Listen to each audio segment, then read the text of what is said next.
Hello friends, जय Jagannath. Welcome back to our channel notification Odisha channel आपको स्वागत। तो सांग मैंने देखंतु सुभद्रा योजना को नहीं आपण मानक पई एक बड़ खुशी खबर आसी। आपण माने जेउ एसओपी अपेक्षार थिले सुभद्रा योजना एसओपी आसी जाइछि।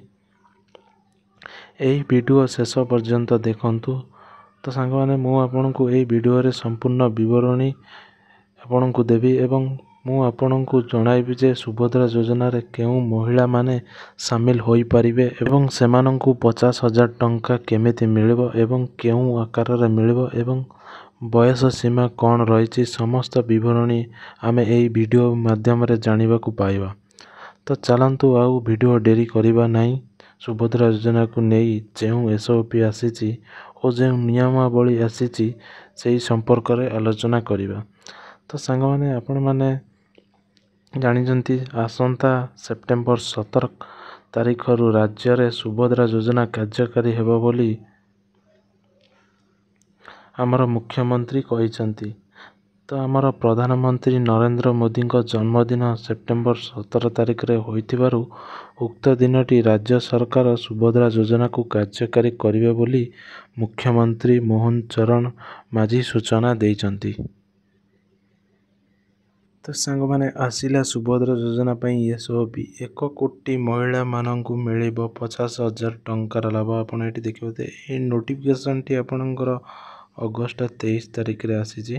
तो एठी देखि परथे सुभद्रा योजना पई आपणकु आसी जाइछि ए नोटिफिकेशन टी।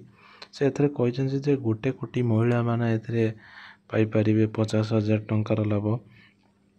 तो ये वीडियो रे मु आपन जणाइबे जे केउ महिला माने एथिरे उत्तीर्ण होई परिबे एवं को माने पाई परिबे टंका एवं को महिला माने पाई परिबे नै एवं एज लिमिट कोन एथे रहउची। तो चलंतु वीडियो टी आरंभ करिबा। तो एठी आपण देखि परथे सुभद्रा योजनार नियमावली घोषणा कले मुख्यमंत्री। सुभद्रा योजनार नियमावली को कैबिनेट रे अनुमोदन नहीं घोषणा कले मुख्यमंत्री। तो आपको 21 वर्षर अधिक एवं 60 वर्षर कम बयसर महिला मानंकु मिलिबो टंका। एटी आपण देखिबे जदि आपनको 21 वर्ष हेतिबो एवं 60 वर्षर कम हेता तो आपण मानंकु एथरे टंका मिलिबो। जदि अधिका हेतिबो ताहाले आपनको मिलिबो नै, कारण 60 वर्षर अधिक लोक मानंकु भत्ता मिलुची। एटा आपण देखि पाते डीबीटी माध्यम रे आपनक महिला अकाउंट को जीव टंका एवं 1 कोटी रु अधिक महिला एहा द्वारा लाभवान हेबे। एटा आपण देखि पाते 1 लाख टका लोक मान महिला मानक पई एटा आपनकर आसीची एवं 50,000 टंका सहायता देवा पई घोषणा करिसंती जे हमर माननीय मुख्यमंत्री श्रीयुक्त मोहन चरण माझी।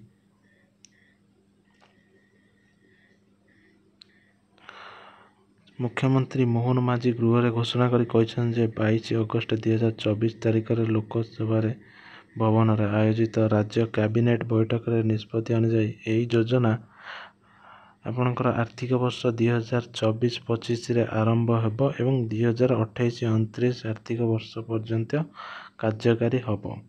2024-25 रे आपनकर एटा आरंभ हे जो किछि दिन भितर एवं 2029 भितर आपनकर एटा सरी जीवो। एथिपई आपण माने एटी देखि परथे 55,829 कोटी टंका बजेट धार्य करा जायछि एही सुभद्रा योजना पई। तो आपण मानंकु एटा आपनका प्रत्येक वर्ष राखी पूर्णिमा और अंतर्जातीय महिला दिवस रे महिला अकाउंट को जीव 5,000 लेखाए टंका। 5 वर्ष रे महिला मानक अकाउंट को जीव टंका। तो प्रति वर्ष रे आपनको 10,000 लेखा आपनको अकाउंट को जीव। तो 5 वर्ष रे आपनको 50,000 टंका मिलिबो। देखिबते एटी आपनकर मेंशन करा जाय जे प्रत्येक वर्ष राखी पूर्णिमा एवं अंतर्जातीय महिला दिवस रे आपनको 5,000 लेखाए मिलिबो 5 वर्ष जांके। एवं से कहिसन जे सुभद्रा डेबिट कार्ड रे जीव टंका एवं एथिपई आपनकर गोटे डेबिट कार्ड हबो बोली कहिसंती। तो एथिपई कॉल सेंटर खोला जीवो।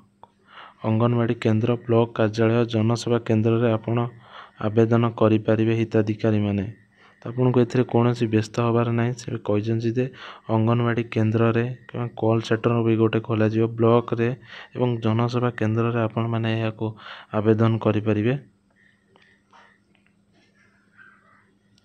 ଏବଂ ମୁଖ୍ୟମନ୍ତ୍ରୀଙ୍କ ଘୋଷଣା ଅନୁସାରେ ଆର୍ଥିକ ସ୍ୱଚ୍ଛଳ ବର୍ଗ ମହିଳା ଏବଂ ସରକାରୀ ଚାକିରି କରୁଥିବା ମହିଳା ଏବଂ ଆୟକର ଦାଖଲ କରୁଥିବା ମହିଳାମାନେ ଏହି ଯୋଜନାରେ ସାମିଲ ହୋଇପାରିବେ ନାହିଁ। ଯଦି ଆପଣଙ୍କର ଇନକମ୍ ଭଲ ଅଛି,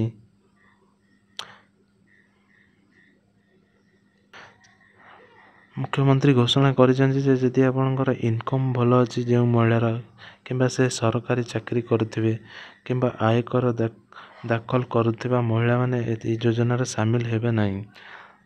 ତ ଏହା ବ୍ୟତୀତ କୌଣସି ସରକାରୀ ଯୋଜନାରେ ମାସିକ 1500 ଟଙ୍କା କିମ୍ବା ବାର୍ଷିକ 18,000 ଟଙ୍କା କିମ୍ବା ତାଠୁ ଅଧିକ ସହାୟତା ରାଶି ପାଉଥିବା ମହିଳାମାନେ ସୁଭଦ୍ରା ଯୋଜନା ପାଇଁ ଯୋଗ୍ୟ ହେବେ ନାହିଁ। ଯଦି ମାସିକ ଆପଣଙ୍କୁ ସରକାରୀ ତରଫରୁ ଆପଣଙ୍କୁ 1500 ଟଙ୍କା କିମ୍ବା ବର୍ଷରେ ଆପଣଙ୍କୁ 18,000 ଟଙ୍କା କେଉଁ ସରକାରୀ କ୍ଷେତ୍ରରୁ ଆପଣ ଯଦି ପାଉଛନ୍ତି ତାହେଲେ ଆପଣ ସୁଭଦ୍ରା ଯୋଜନାରେ ଅନ୍ତର୍ଭୁକ୍ତ ହୋଇପାରିବେ ନାହିଁ। ଉଲ୍ଲେଖଯୋଗ୍ୟ ଯେ ଏହା ପୂର୍ବରୁ ଅଗଷ୍ଟ 15ରେ ସୁଭଦ୍ରା ଯୋଜନା ପାଇଁ OSOP ଆସିବ ବୋଲି ଉପମୁଖ୍ୟମନ୍ତ୍ରୀ ପ୍ରଭାତୀ ପରିଡ଼ା ସୂଚନା ଦେଇଥିଲେ। ସେ କହିଥିଲେ ସୁଭଦ୍ରା ଯୋଜନା ପାଇଁ ଅର୍ଥର କୌଣସି ଅଭାବ ନାହିଁ। ଅଗଷ୍ଟ 15 ତାରିଖରେ ପ୍ରଥମ OSOP ଆସିବ, ପରେ ସେପ୍ଟେମ୍ବର 17 ତାରିଖ ଦିନ ଏହି ଯୋଜନା ଶୁଭାରମ୍ଭ କରାଯିବ। ତ ଆମର ପ୍ରଧାନମନ୍ତ୍ରୀଙ୍କ ଜନ୍ମଦିନ ଯେହେତୁ ସେପ୍ଟେମ୍ବର 17 ତାରିଖରେ, ତ ସେଇ ତାରିଖ ସେପ୍ଟେମ୍ବର 17 ତାରିଖରେ ଏହାର ଶୁଭାରମ୍ଭ କରାଯିବ। ଏଠି ଆପଣ ଦେଖିପାରୁଥିବେ, ଚାଲନ୍ତୁ ଦେଖିବା କାହାକୁ ଆପଣଙ୍କୁ ବର୍ଷକୁ 10,000 ଟଙ୍କା ମିଳିବ। ତ ସୁଭଦ୍ରା ଯୋଜନାକୁ କ୍ୟାବିନେଟ୍ରେ ମୋହର, ସୁଭଦ୍ରା ଯୋଜନା ପାଇଁ ଆସିଲା OSP।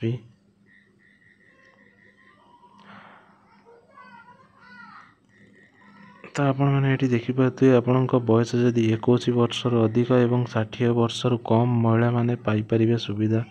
ରାଜ୍ୟର 1 କୋଟିରୁ ଅଧିକା ମହିଳାମାନେ ହେବେ ଉପକୃତ।